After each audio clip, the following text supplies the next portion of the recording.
Hello, this is Boule, and I hope you are having a lovely day. Thank you for your support. Thank you for subscribing to the channel. Thank you for your thumbs up, for your comments, and thank you for sharing the videos. Thank you for all you do to support the channel. Well, I'm coming back here because I want to share two things. I want to share something that a Nigerian on the continent tweeted in 2018 about Nigerians living in America. But first, I want to share this response that I got from my last video, in which I was saying that Black Americans expressing how we feel about Black immigrants is not divisive. So this is a response that I got. Lady Boule, the bottom line is that many Black Americans feel insecure because of the progress of Black immigrants in America. However, the solution is not to turn on Black immigrants, but on the system in the U.S. so that it can safeguard the space of Black Americans, considering that even the racist system in the U.S. is willfully using Black immigrants to replace Black Americans and their history. Your approach is truly divisive and cannot contribute to resolve the issue. Something instead needs to be changed in the system. Having said that, I'm enjoying the best of my life in Africa. Well, good for you. Well, this is an example of the arrogance of Africans and the misunderstanding that they have about Black Americans. Nobody's concerned about Africans replacing us. Our history stands for what it is. Our history, maybe unlike yours, is recorded. So there's no way you can replace us in our history.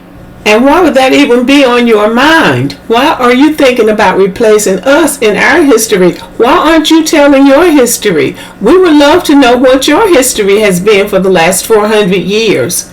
All we get is that since we left the continent, what has happened is that you have allowed Europeans to come in and colonize the whole continent except Ethiopia. We would like to know how that happened.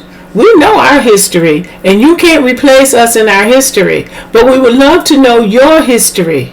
How was it possible that you, being in the majority, would let another group of people, a smaller group of people, come in and colonize the whole damn continent? And as far as the United States system, Black Americans know this system better than anybody. So we don't need you to tell us anything about our system. We don't need you to tell us anything about what we need to do. What we need Africans, smart Africans like you, to do is to stay in Africa and make your countries better. So if and when we decide we need to come back to Africa, you will have a place for us to come to. We are not insecure about our homeland. And Africans continually overlook the fact that we wanted you to come to the United States. You're the ones that have fallen for the propaganda. You're late to the party. Africans have already told us this, and Caribbeans too, that when these American officials, I guess at these embassies, talk to you about coming to America, they already tell you to stay away from Black Americans. They tell you lies that we won't work instead of telling you that we won't work free, that they want slave labor from us. You are the ones that have fallen for the propaganda. We work together in the United States. We don't live in tribes. If we had tried to live in tribes, we would not have survived in America. And that's not to say we're perfect either, because we're not, and everybody knows we're not. But you are the ones that have fallen for the propaganda, because we know how the system works. So I'm going to dismiss that, but that's the kind of stuff you get. All I can say to you, Mount, whatever your name is, the hit dog will holler. And just so you know, everybody, Black Americans are the most successful Black people in the United States. There are tens of millions of us. Anytime America gets ready to put anything out about Black Americans, it's going to be negative. The goal is to make us look bad. They don't want to acknowledge what was done to us, especially to our ancestors, and they don't want to pay us for hundreds of years of free labor. So they deflect away from that and say, oh, no, these are the worst people on the face of the earth. So we know the system, and we know it well. So this is what I want to make clear to Africans. We're not jealous of you. We wanted you to come to the United States. I think they find that hard to believe, but it's really true.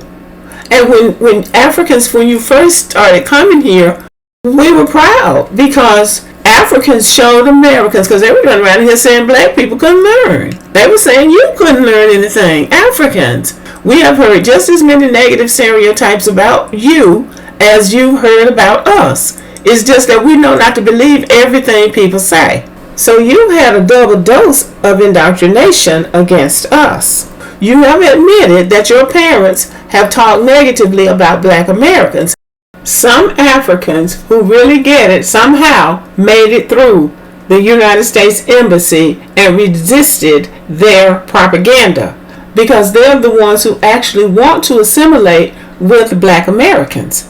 So we have our friends among Africans, and they tell us stuff. So I'm not just blowing in the wind. I'm just making up stuff. Africans tell us stuff about you. So don't think I'm just making stuff up or I'm just being mad and I'm just being divisive. No, your own people tell us stuff about you. That's how come we know. Some Africans and Caribbeans too are the nicest people you'd ever want to meet. But there's enough of them out there doing things that are very negative and have absorbed all of this propaganda for it to be a problem. So we have to address the problem. I don't hear anybody speaking on this on behalf of Black Americans. I hear Tariq Nasheed doing what he does. And occasionally somebody will come up and they'll be very angry. I don't want to approach this from an angry point of view. I want to approach this from a realistic point of view and given the point of view of many Black Americans. But I want to share this tweet from a young Nigerian woman living on the continent in 2018. And it tells you a lot about Africans living in the United States, Nigerians in particular.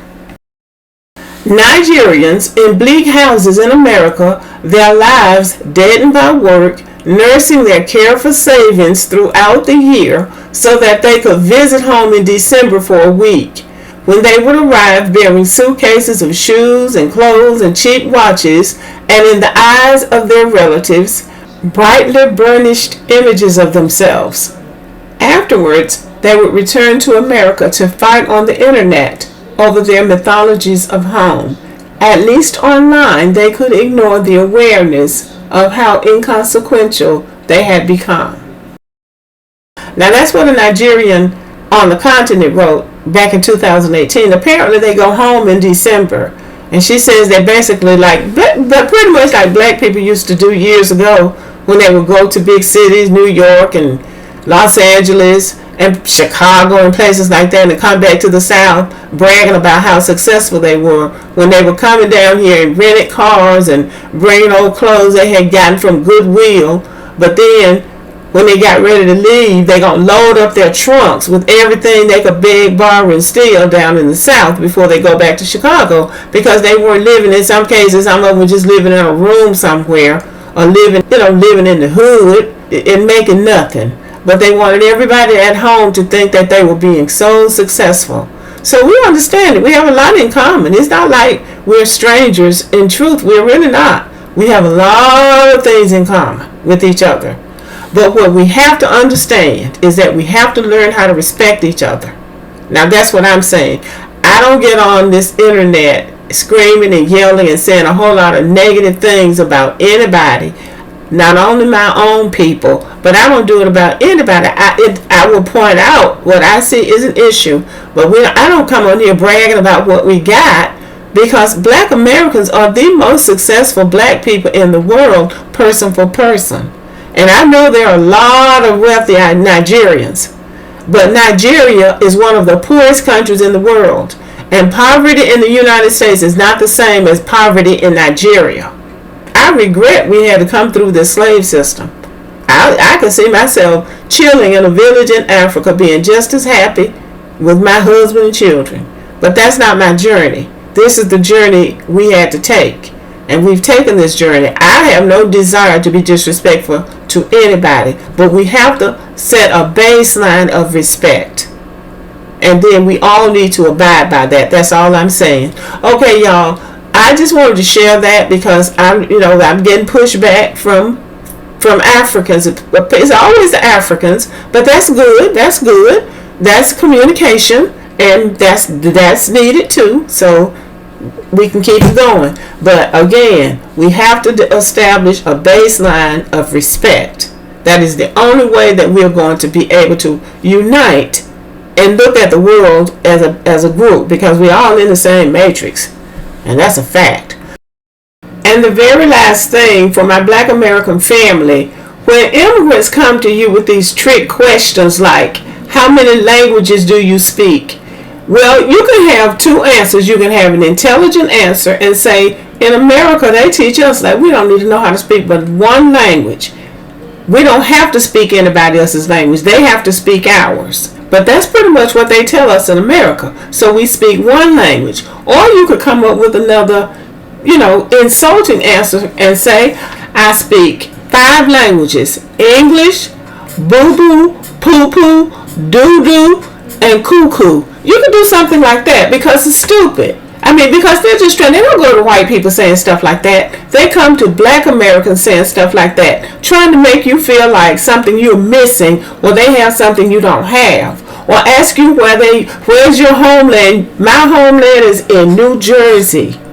My homeland is in Alabama. My homeland is in Georgia. My homeland is in California. I don't have a homeland in Africa. So we have to do that. Because we don't want to do that, because so many Black Americans say, they come to you with these trick questions, and you feel like, my goodness, why is that important? I'm here in the United States. Why do I need to be from somewhere else? Why do I need to speak as many languages as you do? Because if truth be told, they say they can speak all these languages, but you don't understand any of them. Now, let's be real.